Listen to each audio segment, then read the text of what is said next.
boa noite. Cá estou eu, alma doce e salgada, eu, Alexandra Ribeiro, não é? Estou aqui quartas à noite, às 21 horas, para falar um bocadinho de tudo, para levar algumas coisas à vossa consciência, à vossa vida, para que possam ser mais saudáveis, beneficiarem de algo diferente, mais energia e muito mais do que possivelmente neste momento possam ter na vossa vida e essencialmente que se sintam bem ao fazer determinadas escolhas. Hoje o tema é um tema que é um bocadinho difícil muitas vezes de abordar e irei ler algumas coisas também. Agora vamos falar um bocadinho da farinha de trigo, a farinha branca, essencialmente. E porquê? Eu há uns tempos atrás, sim, há uns anos, li um livro que se chamava Farinha de Trigo, Barriga de Trigo. E então, desde que comecei a ler aquele livro, que me senti desapaixonada por tudo o que fosse produto que contivesse farinha de trigo, assim como já me desapaixonei por tudo o que tem açúcar refinado. O trigo começou também a deixar, basicamente, de fazer parte do meu dia-a-dia.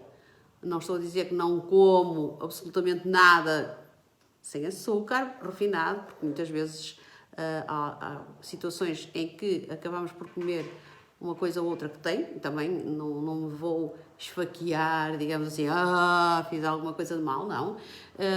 Também muitas vezes há produtos que contêm farinha de trigo, se não podemos eliminá-los completamente, pelo menos eliminarmos o mais possível, se não formos celíacos, porque as pessoas celíacas de facto passam muito mal com tudo o que tenha glúten. E não é só a farinha de trigo que tem glúten, a farinha de aveia, a farinha de centeio, até a farinha de espelta, a espelta integral e a farinha integral, que muitas vezes as pessoas são mais tolerantes. Quem não é completamente intolerante ao glúten ainda consegue comer, por exemplo, o pão de espelta, mas que, se for a ver, no meio tem que ser espelta mesmo, só espelta, não é? Só farinha de espelta, porque se for com farinha espelta e trigo, que muitas vezes está lá adicionada, podem ter alguma reação. E falando do trigo, porquê? Ancestralmente, quer dizer, quando começaram a produzir trigo, não é? E plantações, etc., o produto era natural, não havia necessidade de termos este tipo de cuidados. Tinha o seu glúten, claro que sim, mas era adubado naturalmente, crescia naturalmente. No entanto, houve uma altura em que a população mundial começou a passar um bocadinho mal com fome. Então, a forma de fazer chegar às pessoas, e digamos que isto foi uma forma boa, não é? Mas que agora se tornou num processo que pode de facto dar problemas graves no corpo humano. Então depois foi industrializado e foi também tornado transgénico, que era para poderem produzir muito a preço mais barato, porque a saciedade das pessoas também passa por pão. E muitas vezes as pessoas são aditivas ao pão, certo? Então aquele cheirinho do pão quente, eu compreendo perfeitamente. E as pessoas que dizem que não passo sem pão, não é? Só que aquele pão que nós normalmente ingeríamos, eu ingeria e muitas pessoas ingerem e adoram e não passam sem o pão, mas podem fazer outras escolhas que já vão existindo no mercado, ainda que contenham farinha de trigo, mas que podem ser, digamos, começar a minorar os resultados dessa farinha, que de facto nos traz malefícios para a nossa saúde. ela é um produto basicamente vazio, porque é tão processado que acaba por ser vazio, não tem fibras, as fibras que nós precisamos dos cereais para a nível do nosso corpo, do nosso intestino. Ele não produz esse tipo de fibras, é muito vazio e neste momento, portanto, ela pode, através de uma substância que tem, que é giladina, que pode desregular uma proteína presente no nosso intestino, que protege o nosso intestino e pode, de facto, fazer uma permeabilidade nas paredes intestinais e que vai facilitar que o corpo vai absorver substâncias que não deviam ser absorvidas, ok? Por outro lado, tem o glúten, né? Tem o glúten e por isso é que vocês, se tentarem fazer bolos, bolachas, biscoitos, pão, tudo isso com uma farinha, inclusivamente farinha que não tenha glúten, vocês não vão conseguir que a massa fique como nós precisamos, não é? Aquela massa que estica, aquela massa que alteia e fica fofa. Muitas vezes vemos a substituição da farinha de trigo em bolos, em bolachas, em pão. Podemos substituir e muitas vezes achamos que não fica a mesma coisa, ou então temos que misturar diversas farinhas de diversos tipos para conseguirmos um efeito idêntico ao da farinha de trigo, não é? E portanto, quanto mais refinada ela for, mais aditiva ela se torna. Ela é mesmo, digamos que é muito viciante. Eu vou só tentar conseguir aqui fazer uma coisa, não sei porque é que não está a sair daqui. O que é que acontece? O glúten faz com que portanto, tudo fique mais, a nível do palato, é muito mais saboroso, não é? E então vai se deliciando assim, é aquele sabor único que ele permite ao fazer aquela cola e aquela elasticidade que dá aos produtos. Então ele torna-se viciante exatamente por isso, porque nos vai dar ao palato aquele sabor de continuidade, não é?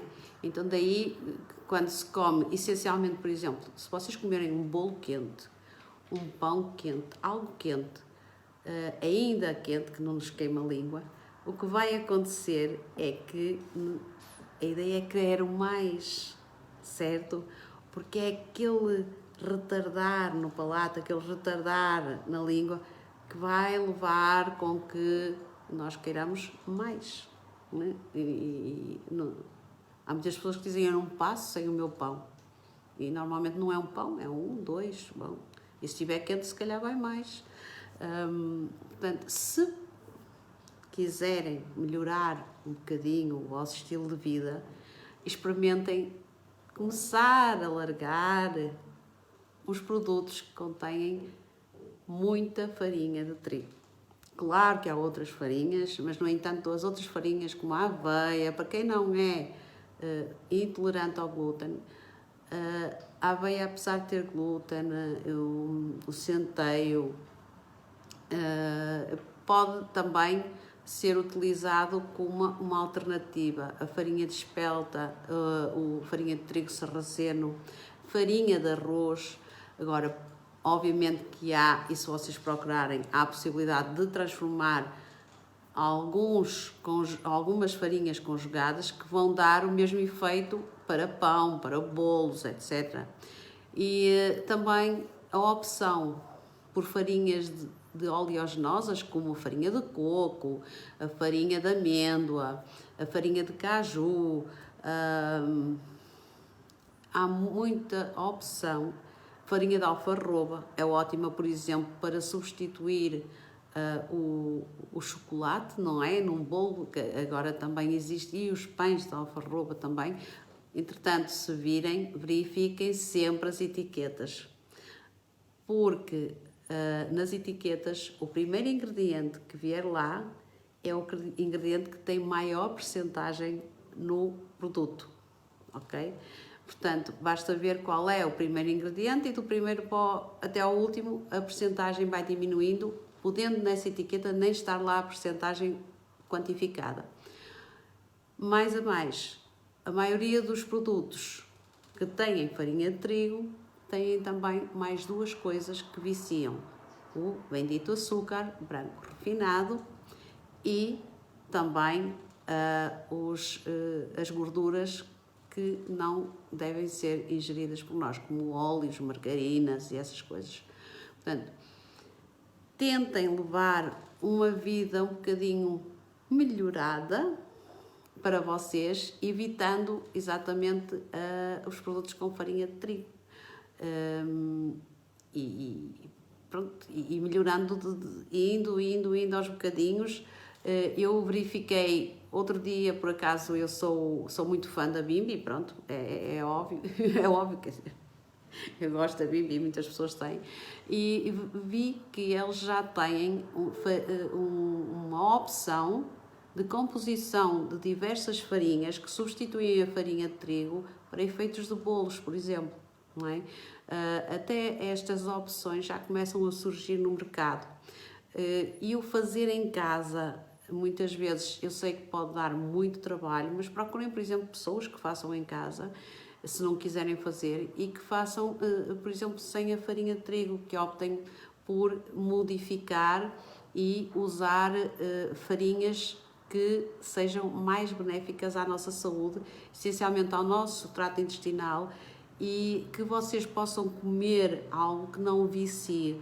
Porque se vocês comerem um pão feito em casa que não contenha farinha de trigo, que seja isento do açúcar refinado, porque para o fermento atuar, muitas vezes precisa de um bocadinho de açúcar. Então, usem outro tipo de açúcar, não aquele. A possibilidade é do fermento demorar mais tempo a fazer o seu efeito de fermentação no pão, mas têm o stevia, que é perto do açúcar, tem o açúcar mascavado, que vai demorar de certo mais tempo um bocadinho. Pronto, é tudo uma questão de percebermos que podemos fazer as coisas em casa, ou então optar por ver quem as faz e que tenham qualidade também, para trazermos um bocadinho mais de saúde, porque a saúde é da nossa responsabilidade, não é dos médicos. Ter saúde é da nossa responsabilidade. Nós temos que ser preventivos em termos de saúde. Então, porque levamos uma vida normalmente cheios de tudo e a comer de tudo, e de facto cada vez mais no mercado nós vemos produtos pré-fabricados, pré-feitos, e muitas vezes nem olhamos para o que está lá, não é? E ter esta noção de evitar produtos com farinha de trigo, com açúcar refinado e com margarinas ou óleos, trará muito mais saúde e benefícios na vossa energia do dia a dia, sem ficarem tão, muitas vezes, tão abatidos, tão cansados, porque este tipo de alimentos, e não viciados, não é? Em vez de comerem uma vez, comerem não sei quantas vezes. Este tipo de produtos implica não saciedade. Portanto, para ficarem saciados, podem fazer em casa. Cá estou eu outra vez, façam em casa, não é? Cada vez mais há pessoas a dizer façam em casa, revistas de saúde, vários blogs de saúde, etc.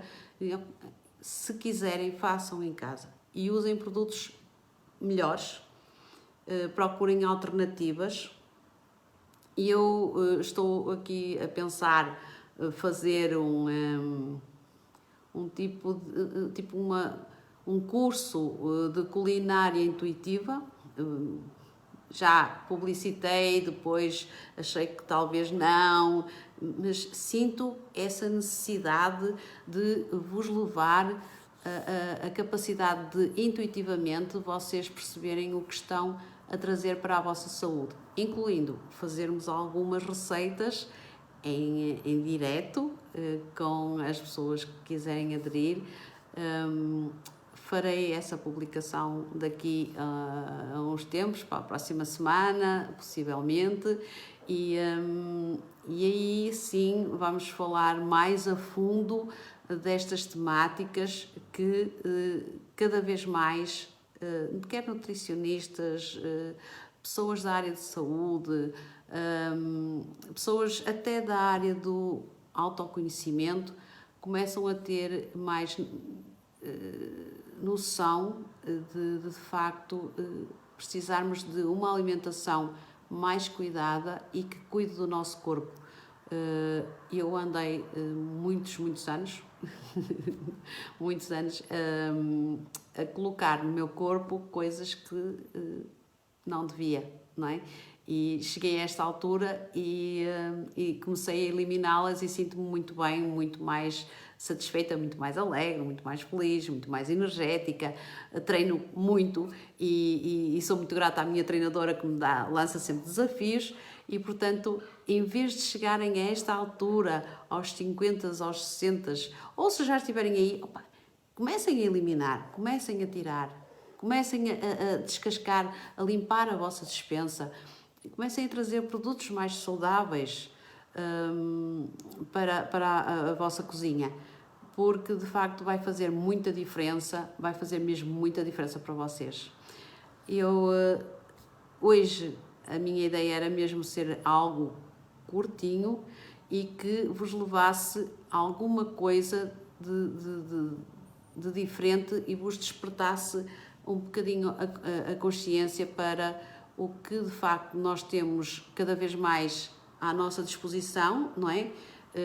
Muitas vezes até, se vocês forem ver nos produtos, até nos produtos low carb, e também é uma das coisas que falarei também numa outra quarta-feira, é o que é low carb e o que eu aprendi sobre o low carb, porque a low carb não é só contar calorias, porque eu posso contar quilocalorias e comer, por exemplo, 1200 quilocalorias só de farinha, não é? Só de produtos com farinha branca, ou só de produtos com farinha e açúcar.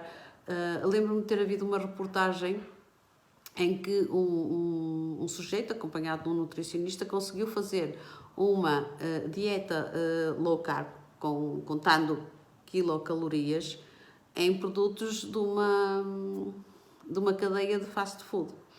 E, portanto, ele conseguia cumprir com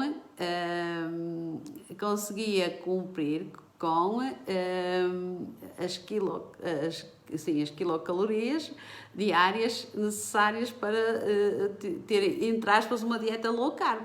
Portanto, não se estava a viciar nada, nadinha. É que ele conseguia comer desde ketchups, hambúrgueres, depois misturava pelo meio umas saladas e, portanto, nesse aspecto lá conseguia fazer, não é, essa situação.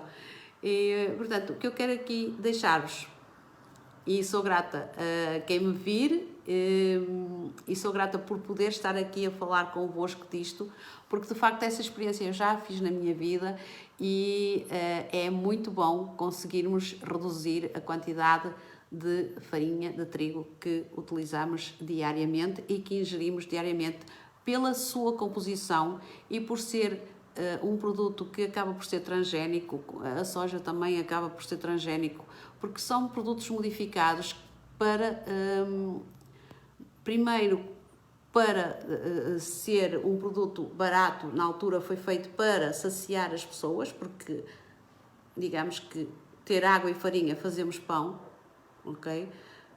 Fazer pão é muito simples, água, farinha, se houver fermento muito bem, se não houver fermento é pão na mesma. É só uma questão de modelar e levar para o forno, ok?